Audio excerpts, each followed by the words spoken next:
Halo, di sini kita bakal kupas tuntas gimana caranya melindungi salah satu organ paling pekerja keras di tubuh kita, ginjal. Udah siap? Yuk kita mulai.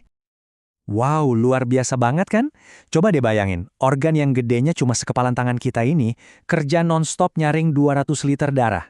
Setiap hari. Itu tuh setara sama lebih dari 10 galon air loh. Semua itu cuma buat satu hal, ngebersihin tubuh kita dari racun. Nah, pertanyaannya sekarang, dengan beban kerja yang seberat itu, apa kita udah ngerawat ginjal kita dengan baik? Terus gimana caranya kita bisa mastiin mesin penyaring super canggih ini tetap jalan, optimal? Oke, biar kita bisa jagain dia, kita harus kenalan dulu sama tugas-tugasnya. Gampangnya gini, anggap aja ginjal itu filter super canggih yang ada di dalam tubuh kita. Jadi, dia punya 3 tugas utama nih. Yang pertama, yaitu tadi, nyaring darah buat buang racun-racun sisa metabolisme. Kedua, dia juga yang jaga keseimbangan cairan dan mineral penting, kayak natrium dan kalium. Dan yang ketiga, yang kerennya lagi, dia bahkan produksi hormon buat ngontrol tekanan darah dan juga sel darah merah. Bener-bener organ multifungsi ya. Tapi, gimana ceritanya kalau filter hebat ini mulai rusak? Nah, kita akan bahas dua kondisi utamanya, gagal ginjal akut dan gagal ginjal kronis. Nah, ini penting banget nih buat kita bedain. Ada yang namanya gagal ginjal akut, ini tuh kejadiannya tiba-tiba, tapi seringnya bisa pulih lagi kalau ditangani dengan cepat. Nah, yang lebih bahaya itu gagal ginjal kronis. Kenapa? Karena ini terjadinya pelan-pelan, berbulan-bulan, dan yang paling serem, seringkali kita nggak sadar, nggak ada gejala yang jelas di awal-awal. Penyakit ginjal kronis itu ternyata ada stadiumnya, seperti yang bisa kita lihat di sini. Tingkat kerusakannya itu diukur pakai yang namanya laju filtrasi ginjal atau GFR. Gampangnya, makin rendah angka GFR-nya, ya makin parah kondisinya. Seseorang itu bisa aja ada di stadium awal tanpa sadar sama sekali. Sampai akhirnya, tahu-tahu udah di stadium akhir, di mana racun udah numpuk di mana-mana di dalam tubuh. Jadi, sebenarnya apa sih yang bikin ginjal kita rusak? Dan tanda-tanda peringatan apa aja yang harus kita perhatiin? Penyebab utamanya apa aja? Well, dua biang keladi terbesarnya itu diabetes dan tekanan darah tinggi yang nggak kekontrol. Tapi, jangan salah, hal-hal kayak pola makan yang jelek, kurang minum, dan ya, gaya hidup mager juga jadi kontributor besar. Coba deh sambil lihat daftar ini, ada nggak dari kebiasaan ini yang kok gue banget ya? Dan ini poin yang paling krusial. Gagal ginjal itu sering banget dijuluki the silent killer atau pembunuh senyap. Kenapa coba? Ya itu tadi, karena gejalanya seringkali samar banget dan baru muncul waktu kerusakannya udah cukup parah. Makanya, kita harus super waspada. Perhatiin deh tanda-tanda ini.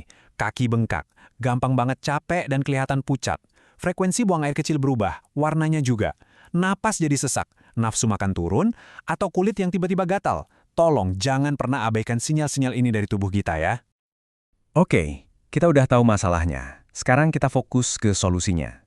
Kabar baiknya adalah, banyak banget loh yang bisa kita kendalikan. Dan itu semua dimulai dari apa yang kita taruh di piring kita.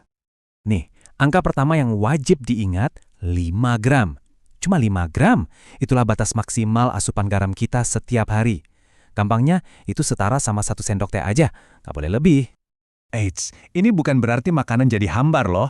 Kuncinya itu cuma ganti sumber rasanya. Coba deh, kurangi garam dari makanan olahan, makanan kalengan, atau bumbu instan.